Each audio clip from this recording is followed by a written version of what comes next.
பெண்களுடைய வாழ்க்கை முன்னேற வேண்டும் என்று அவர்களுடைய இடத்திலிருந்து யோசிச்சு பார்த்து உழைக்கின்ற இயக்கம் திராவிட முன்னேற்ற கழகம். எனவே தமிழ்நாட்டு மகளிர் எப்பொழுதுமே கழகத்தின் பக்கம் உறுதியா நிற்பீங்க.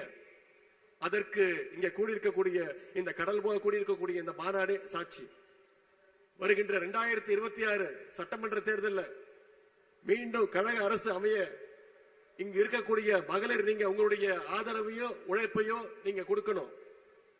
அரசினுடைய சாதனைகளையும் திட்டங்களையும் உங்களுடைய நண்பர்கள் உங்களுடைய உற்றார் உறவினர்கள்ட்ட எடுத்து சொல்லணும்.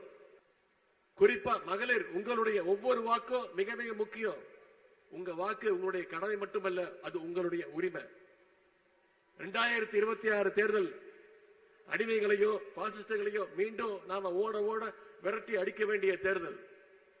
7வது முறையாக கழகம் ஆட்சி அமைக்கணும்னா, 2வது முறையாக நம்முடைய தலைவர் மீண்டும் முதலமைச்சர் நாற்காலியில் உட்காரணும்னா, இங்க வந்திருக்கக்கூடிய மகளிர் நீங்க அத்தனை பேரும் ஒரு சபதம் எடுத்தாக வேண்டும். அடுத்த 100 நாட்கள் களத்தில் இறங்கி அந்த பிரச்சாரத்தை தமிழ்நாட்டு மக்கள் ஏன் உதயசூரியன் சின்னத்திற்கு நம்முடைய தலைவர் தலைமையிலான அந்த கூட்டணிக்கு வெற்றி பெற வைக்க வேண்டும் என்ற அந்த பிரச்சாரத்தை மக்கள் மத்தியில் நீங்கள் கொண்டு போய் சேர்க்க வேண்டும்.